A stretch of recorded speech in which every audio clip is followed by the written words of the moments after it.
Welcome to Telugu scribe. నేను మీ journalist Kavya. ఇక MLC కవిత గారికి బెయిల్ వచ్చిన విషయం అందరికీ కూడా తెలిసిందే. ఇక భవన్ల సిచ్యువేషన్ ఎట్లుందో ఒకసారి మాట్లాడదాం. అయితే ఒక పక్క బెయిల్ వచ్చిన సంబరాల్లో బీఆర్ఎస్ శ్రేణులు ఉన్నారు, కానీ ఇంకో వైపు బీజేపీ కాంగ్రెస్ కనుక చూస్తుంటే కాంగ్రెస్ ఇప్పటికీ కూడా బీఆర్ఎస్ బీజేపీ అలయన్స్ వల్లనే, వాళ్ళ లోపాయికారి ఒప్పందం వల్లనే బెయిల్ వచ్చిందని ఒక ప్రచారం ప్రారంభించారు. ఇటు బీజేపీ కూడా తమ వంతు ప్రచారాలు వాళ్ళు విమర్శలు స్టార్ట్ చేశారు. సో అసలు దీనిపైన ఏమంటారనేది తెలుసుకుందాం. ప్రజెంట్ మనతోటి పల్లె రవణ మాట్లాడదాం. బెయిల్ దాదాపు 166 రోజులు, ఎన్నో ఇబ్బందులు, ఎన్నో హెల్త్ ఇష్యూస్, అందరూ ఎదురు చూస్తున్న తరుణం ఇది బెయిల్కి సంబంధించి. కానీ ఈ టైంలో కూడా మళ్ళీ ఒక డిస్టర్బెన్స్, మళ్ళీ ఒక విమర్శలు. ముందుగా తెలంగాణ ఉద్యమ నాయకురాలు బీఆర్ఎస్ పార్టీ ఎమ్మెల్సీ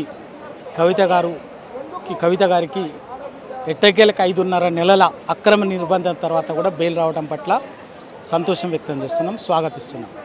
ఇక మీరు అడిగినట్టుగా వాళ్ళ కాంగ్రెస్ పార్టీ నాయకులు కానీ బీజేపీ పార్టీ నాయకులు కానీ మాట్లాడుతున్నటువంటిది ఒక రాజకీయ బాధ్యతతోటో, ఒక రాజకీయ విజ్ఞతతోటో చేస్తున్నటువంటి విమర్శ కాదు. ఎందుకు అంటే నిన్న మొన్నటి వరకు ఇప్పటి వరకు కూడా అదే కాంగ్రెస్ పార్టీ ఢిల్లీ నాయకులు ఇదే లిక్కర్ కేసులో, ఇదే కేసులో కవిత గారు ఏదైతే నిందితులుగా ఉన్నటువంటి కేసు ఉందో అదే కేసులో ప్రధాన నిందితులైనటువంటి ఆ రాష్ట్ర ముఖ్యమంత్రి కేజ్రీవాల్ గారు, మాజీ ఉప ముఖ్యమంత్రి మనీష్ సిసోడియా గారి పట్ల ఏం మాట్లాడుతున్నారు కాంగ్రెస్ నాయకులు? వాళ్ళ ఈ బీజేపీ పార్టీ ఈడీని సిబిఐని అడ్డం పెట్టుకొని ఆపుని రాజకీయంగా దెబ్బతీయడం కోసం ఈ కేసు బనాయించింది అని చెప్పేసి రాజకీయ విమర్శ చేస్తున్నారు. ఓకే, సంతోషం. ఎందుకంటే గడిచిన 10 నెలలుగా దేశంలో బీజేపీ పార్టీ చేస్తున్నది అదే, అందరం కూడా మాట్లాడుతున్నది అదే. రాజకీయ ప్రత్యర్థులని దెబ్బతీయడం కోసము, వాళ్ళ ప్రతిష్ట దెబ్బతీయడం కోసము, లోబర్చుకోవడం కోసము ఈడీని సిబిఐని ప్రయోగించి అక్రమ కేసులు బనాయించడం చేస్తుందని చెప్పేసి మాట్లాడుతున్నాం. అంతవరకు బాగానే ఉంది. మరి అదే కేసులో ఒక ఆరోపణతో వచ్చినటువంటి నిందితులుగా తర్వాత చేర్చినటువంటి కవిత గారి విషయంలో కాంగ్రెస్ పార్టీ మాట్లాడుతున్నది ఏంది? దీన్ని నేను రాజకీయం అంటారా, లేకపోతే రాజకీయ వ్యభిచారం అంటారా? నోటికొస్తే ఏది వచ్చా అది మాట్లాడవచ్చా? ఒక బాధ్యత లేదా? ఒక విమర్శ చేసే ముందు, ఒక ఆరోపణ చేసే ముందు బాధ్యత లేదా? ఒక్కసారి మీరు ఇవాళ 5 నెలలుగా, ఇవాళ రాత్రి రాలే బెయిలు, 5.5 నెలలుగా మార్చి 15వ తారీఖు నుంచి కవిత గారు ఈ రోజు వరకు ఇవాళ ఆగస్టు 27వ తారీఖు, అంటే 166 రోజులుగా కవిత ఒక ఆడబిడ్డగా అక్రమ నిర్బంధంలో జైల్లో ఉన్నది. మీరేమైనా ప్రూవ్ చేసిందా? ఏమైనా ఆధారాలు సేకరించిందా? ఏమైనా చేసిందా? ఇలా స్వయంగా సుప్రీంకోర్టు ఏం చెప్పింది? మీరు విచారణ పూర్తి చేస్తున్నారు, ఛార్జిషీటు దాఖలు చేస్తున్నారు. విచారణ పూర్తయిన తర్వాత, ఛార్జిషీటు దాఖలైన తర్వాత నెలల తరబడి ఒక నిందితురాలుగా ఉన్నటువంటి ఒకరిని జ్యుడిషియల్ కస్టడీలో ఉంచాల్సినటువంటి అవసరం ఏమొచ్చింది? కాబట్టి మేము బెయిల్ ఇస్తున్నాం, ఆమె బెయిల్ పొందేందుకు అన్ని రకాల అర్హతలు ఉంది అని ఇవాళ సుప్రీంకోర్టు ఇవాళ చాలా స్పష్టంగా చెప్పింది.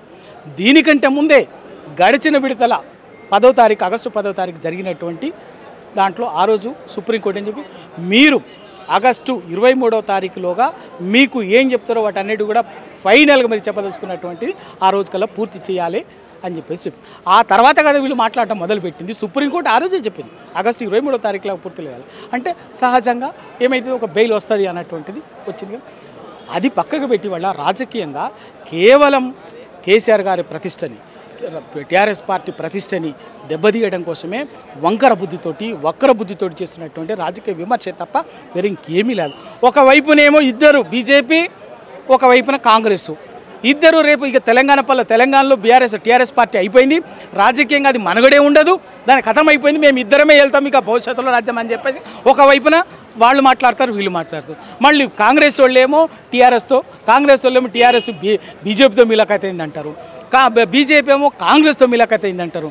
అంటే మీకు ఇక్కడ ఏమైందంటే మీరు తెలంగాణని దోచుకోవటానికి, తెలంగాణలో ఉన్నటువంటి వనరులని, సంపదని దోచుకోవటానికి వాళ్ళ టీఆర్ఎస్ పార్టీ కేసీఆర్ అనే నాయకుడు ఒక బలంగా అడ్డంగా ఉన్నాడు. కాబట్టి ఆయనని అప్రతిష్ట పాలు చేసినట్టయితే, నైతికంగా దెబ్బతీసినట్టయితే బరాబరుగా తెలంగాణని ఇష్టారాజ్యంగా దోచుకోవచ్చు అన్నటువంటి మీ కుట్రపూరిత అన్నటువంటి దాంతో మీరిద్దరు కలిసి చేస్తున్నటువంటి ఈ ఆరోపణలు తప్ప ఇంకా వేరే ఇంకేమీ లేదు. అయితే మొన్నటి వరకు మనకు అసెంబ్లీ సమావేశాల్లో మనం చూసినాం, ఒకవైపు అసెంబ్లీ సమావేశాలు జరుగుతున్నాయి, ఇంకోవైపు ఎమ్మెల్సీ కవిత గారు అటు జైల్లో ఉండే పరిస్థితి, అయినా కూడా తన పైన విమర్శలు. ఇప్పుడు అదే చెప్తున్నాం ఇవాళ స్వయంగా అది కవిత గారి మీద కేసు బనాయించడమే అక్రమము. ఎటువంటి ఆధారాలు లేదు. అసలు ఆ ఢిల్లీ లిక్కర్ కేసుకు సంబంధించి 100 కోట్ల వ్యవహారం అని చెప్పారు. ఏం ఆధారాలు సేకరించారు, ఏం ప్రూవ్ చేశారు? ఎవరైతే మీరు చెప్తున్నటువంటి వాళ్ళు అప్రూవర్గా మారినటువంటి వాళ్ళందరికీ మీరు ఎప్పుడో బెయిల్ ఇప్పిస్తారు, వాళ్ళకి ఎప్పుడో ఎంపీ సీట్లు కూడా ఇస్తారు, మీరు రాజకీయంగా ఇంకా ఆర్థికంగా కాంట్రాక్టులు కూడా కట్టబడతారు. ఎవరైతే అసలు సూత్రధారులు అంటున్నారో వాళ్ళనే కాపాడింది ఇదే కాంగ్రెస్ పార్టీ, ఇదే బీజేపీ పార్టీ. అప్పుడు కాంగ్రెస్ పార్టీ మాట్లాడలే, ఎందుకంటే వాళ్ళ మూలాలన్నీ కూడా కాంగ్రెస్ పార్టీలోనే ఉన్నాయి అంతకుముందు.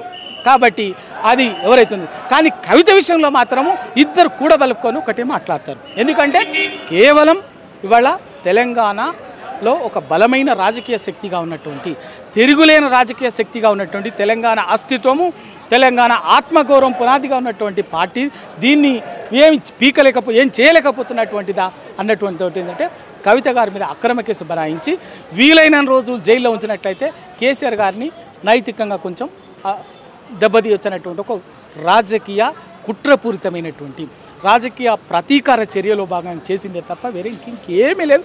ఇప్పటికీ అదే యాటిట్యూడ్ కొనసాగిస్తుంది తప్పనిసరిగా. ఎందుకు అంటే ఇదే కాంగ్రెస్ పార్టీ 420 మోసపూరిత హామీలను ప్రజలకు ఇచ్చింది. ఏంటంటే కేసీఆర్ గారు కొంచెం మెంటల్గా రిలాక్స్ అయితే ఈ ఇష్యూ నుంచి మాకు క్షేత్రస్థాయిలో భరతం పడతారు, తరుముతుంది టీఆర్ఎస్ వదిలిపెట్టదన్నటువంటి భయంతో కాంగ్రెస్ పార్టీ నాయకులు చేస్తున్నటువంటి తప్ప వేరే ఇంకేం లేదు. ఏది ఏమైనా కూడా కాంగ్రెస్ పార్టీ ప్రజలకు ఇచ్చినటువంటి 420 హామీలు ఏ ఒక్కటి వదిలిపెట్టేది లేదు. అన్నీ అమలయ్యేటట్టుగా క్షేత్రస్థాయిలో పోరాటాలు చేస్తాం. కాంగ్రెస్ పార్టీ భరతం పడతాం. అయితే ఇవాళ బెయిల్ రేపు కవితకు హైదరాబాద్కి రాను, సో ఏర్పాట్లు దానికి సంబంధించిన పార్టీ మిగతా కేసీఆర్ గారు మిగతా అందరం కూడా ఖచ్చితంగా ఇది సంతోషకరమైంది. అందరూ మనస్ఫూర్తిగా ఆమెను స్వాగతం పలికి దానికి సంబంధించిన ఏర్పాట్లు చేస్తాం. సో ఇది మొత్తానికైతే బెయిల్ అనే వినగానే ఒక పండగ వాతావరణం. అయితే రేపు సంబంధించిన హైదరాబాద్కి రాబోతున్న సందర్భంలో దానికి సంబంధించిన ఏర్పాట్లలో కూడా బిజీగా మారిండ్రనే చెప్పొచ్చు. తెలంగాణ పార్టీ ఆఫీస్ దగ్గర అండ్ దాంతోపాటు జిల్లాల్లో ఉండే పార్టీ ఆఫీసుల దగ్గర కావచ్చు, ఇక ప్రత్యేకంగా భవన్కి సంబంధించిన ఏర్పాట్లు అయితే జోరుగా సాగుతున్నాయి.